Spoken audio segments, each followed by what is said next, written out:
go on cover. Like, we know exactly where you are and what you want to do before you know. Universe, he's hoping there's going to be, they saw a couple heroes rotate the top lane, but as this bottom lane pushes out, Universe is going to try and find a pick-off here. Maybe it's going to be on Funnick, maybe the sniper is going to teleport to the bottom lane, but we're actually going to see a Scotty here for Havos. He's going like full tank mode here, which I suppose it builds off the SNY, right? You are already getting a decent amount of tank out of that Sage, but then doubling down on that with the Scotty does kind of make sense. It's not really a go-to build by any means, but it's an interesting build. It's good against Razor mid. They're actually gonna try to go for a Razor here. Nah, they cancel. Furion wanted to TP in. It's good against Razor, and that's the only thing I'm gonna give it. Like, his deeps are really lacking. He doesn't hit hard enough, and he puts a lot of pressure towards the Furion that he has to help him carry. Because the damage from this sniper is not going to be anywhere close to the damage from the Void and the Lycan and the Razor. But sure, he can lock down Razor in movement speed, and then Razor is much easier to deal with, even when he has a BKB. So it's not completely useless, but it does put them in a pretty hard position still against the Lycan and Void. Right, and just to build on that, would you agree with me in saying that Na'Vi, they had a lineup that was supposed to be in control right now and pushing down towers and everything else, but that has clearly backfired. They didn't win when they were supposed to, so now they have to start thinking about, okay, what's our secondary win option? And that is going late game. And if Scotty would, like, as much as it does give you an amazing amount of damage or anything else on the sniper, it might just be enough for you to survive, and maybe they can just survive. Oh, top! Again, an attempt by Zai to go for solo kill here, but this time there's backup. Puppey is right there. A little bit scared though, because they don't expect this to be a completely solo run. Oh, beautiful! Puppey goes in at the perfect time with the Echo Slam, still holding up Mason for just a second. Now, he's still going to pick up at least one kill with a nice bash. Funnick will go down as well. He shouldn't be able to find anything else. He's going to go for Dendi right now, but with that evasion chance, Mason is really just chasing ghosts at this point.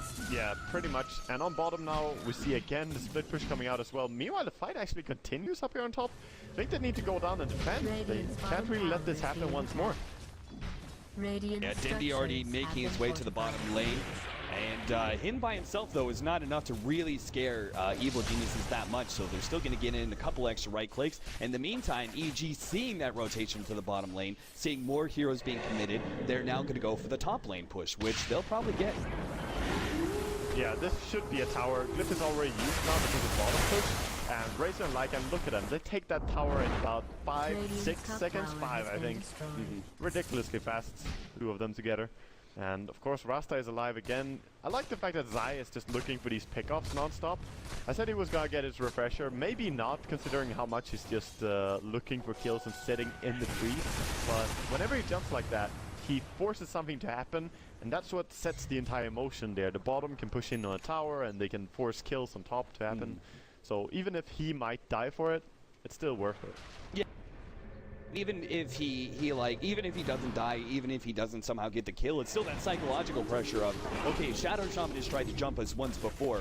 I'm going to need more people behind me the next time I go for that push, which then, again, is just forcing the enemy team to stay grouped up, and that allows you to split push more effectively. So, EG doing a great job pushing Na'Vi to the limits right now, forcing them to spread out.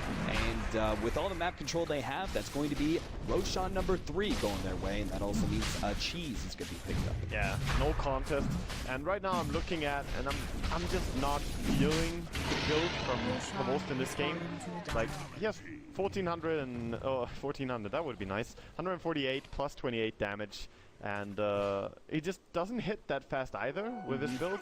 So his damage is just not fast enough to keep up with everyone else in this game. I feel like he's falling behind to everyone. And probably going to be a Shiva's build on this Razor as well, I kind of expect, with plate mail now. Also be a casual plate mail into Refresher if he wants to, after he drops the Aegis. Yeah, his limited amount of damage is really going to be dwarfed even further by the fact that Evil Geniuses, every single one of their heroes has some sort of actually really good sustain, right? So the Razor and the Lycan, for example, Lycan went for a heart before his Abyssal, prioritizing his survivability first. Arteez is going to be kind of around rather heavily here. He does have an Aegis, and if they overextend themselves... The slow is really nice. Yeah. This is the one thing that I said, sniper build is really amazing at is against a hero that doesn't have something like an ulti or time walk or leap. So pretty much only against Razor and Rasta. But you can chase them down and kill them very easily that way. Still takes tons of right clicks though. Yeah, tons of time for you chasing after that hero, and the whole entire time you're And then moving out Void might further and jump you, further. it's- yeah. The bigger chance the Faceless Void is going to counter you, so. It's tough for sure, but Na'Vi they're definitely Ooh! Kuro? No, yeah, no, no. he's There's gonna no be way. fine. I mean, Na'Vi are definitely in for the long haul here. They're not showing any big signs that they want to go out and contest fully. So they're just looking to get 6 slotted on their Furion and Sniper. I think that's their game plan right here. And, you know, let EG try and push. Maybe EG will overextend and then ES. Possibly the best hero in the game at punishing overextensions. Right. If you just land one big combination, the game can turn around. So they are gonna try a little bit of smoke here as well while they have Furion pushing out top. Might find 1 kill, shouldn't change too much though. Zai is in vision there. Waiting for it. Now the Assassinate clap, everything else, all the burst damage right away. Yeah. Zai actually quickly pops the cheese and still going to be nuked down as Skywrath Mage Ultimate is committed. And so that is a lost cheese plus a lost hero. As you said though, just the hero kill by itself is not going to change too much for Na'Vi. They're going to feel confident for the next minute pushing out, but they just bought themselves 1 minute of farm with the smoke. That's what I think, yeah, because I think they will still keep aiming for the 6 slot. They won't just go for this tier 2 tower yet on mid. I think they're a little bit more careful than that, and we can kind of see that as well. Vos gets caught by the arrow, but not gonna change anything. This is a tanky build on Sniper. It's still just impressive that a PPD has landed so many arrows like that, even I was if a it's blind not. arrow again, pretty much. Just saw when he stopped farming and then landed an arrow. Oh, Mason completely aware what was going on there. He had his wolf scouting out front, and he saw the Earthshaker sitting there. And the moment the Earthshaker started moving forward, he realized what was happening, which was Funnick was teleporting from behind, and they were going to try and lead with the Scythe of Ice and burst down the wolf real quickly. Yeah, that's true. But his BKB is getting lower and lower. The duration on it now down to 6 seconds, and that's very huge. When he's down to 4-second BKB, it's not that intimidating. He can't really commit and chase you for a long time. Mid tower is going to be proc nearby RTZ. I want really to stop that.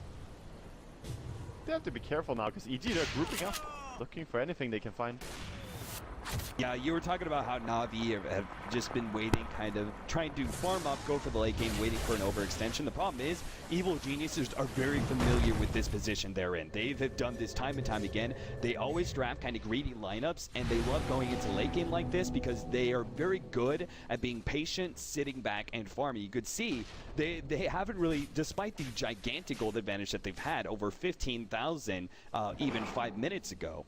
They've had this gigantic gold lead, yet they have yet to even try and poke uphill with any seriousness. Like, they pushed in the bottom lane slightly. I think it's respect. Oh no, the arrow landing. This could be dangerous. I think they commit to this. Yep, Mason already popping his ultimate, and the BKB goes off. He still gets off an Echo Slam. Decent. RTZ gonna be kited around rather heavily, but Universe caught him with the Chronosphere, and now RTZ focuses down on Vos. There goes the big carry of Na'Vi. Buyback immediately coming out, but Brewmaster as well as the rest of the support is down.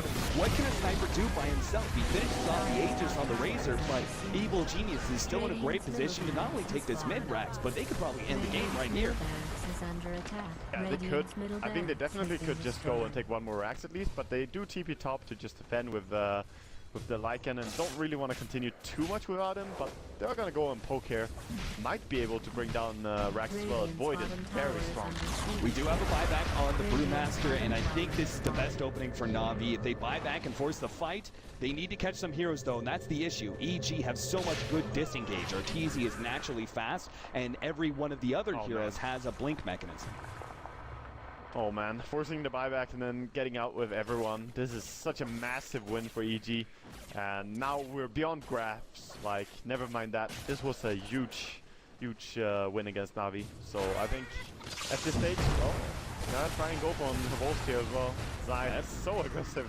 Arrow's going to come in. Universe, unfortunately, does not have a Chronosphere. What you would the give for an Mathematicus. Aghanims upgrade right there. He's going to be caught out by Funnick as well, and that's a big loss, despite the fact that Evil Geniuses disengaged earlier beautifully, claiming the Tier 3, losing no one in the process, and forcing a buyback. They still ended up getting caught, losing 2 heroes. It's not the end of the world by any means, but Evil Geniuses making a small error that Na'Vi will be trying to capitalize on. Yeah, but now we are trying to capitalize. Meanwhile, we have Lycan pushing top. He could even run straight down to a tower now, as there are creeps in the mid lane, and just start hitting the tier 3 towers. Someone has to come and defend, and I do not think that Fury alone can hold off the Lycan. Maybe he can though.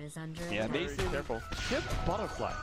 Like, he has butterfly heart. I think he could keep going here with the BKB. He's got so much survivability, but doesn't even attempt to try and poke. A Tier 2 is going to go down in the bottom lane. he's That's going what for we're the talking about. He's going for the racks. His team needs to catch Na'Vi right now though if he wants to do this.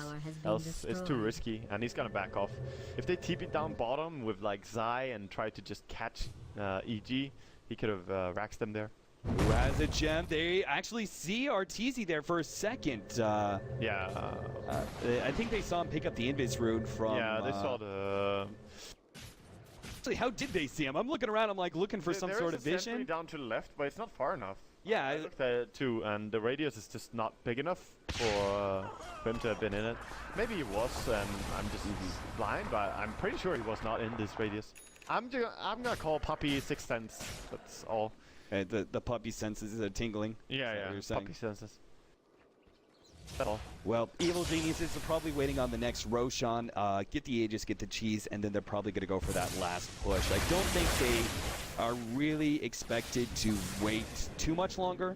They can get Refresher on Razor, they can go for Refresher on Shadow Shaman. There are all these other pushing abilities that they can get in the super late game, but at the same time, I think your power spike is right now. I think you bully around Na'Vi pretty extensively already, and if you sit back and farm, that just gives Na'Vi maybe a little bit more hope of farming into the late game. Actually Zai walking into Vision here. Funnick with a nice blink hex catches him. Na'Vi finding one, but can they find more? Arteezy walking in aggressively.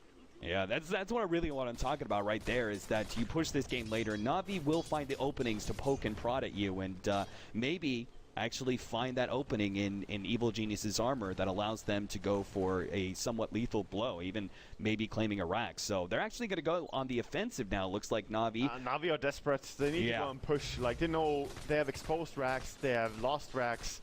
Everything is going pretty bad back at home, so fuck home, let's go somewhere else, you know. Yeah. let's go top.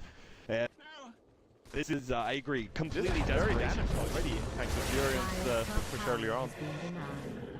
And they're going to start focusing on the range racks. Mason starts making his way to the front. I think once Mason is here, that's really what's going to force Na'Vi back. They can't actually go for a Rax at this point in time. So there goes Mason. He's going to pop the ultimate, trying to get close enough for an Abyssal onto Dendi. Now the counter initiation. Puppy's going to go on Universe in the backside, but they don't have enough damage. And now goes out the Chronosphere, catching in and holding 2. Meanwhile, the Cyclone will stop PPD, but it's still Universe going in like a truck, beating down 2 heroes, and a third is going to fall as the Bruling was revealed.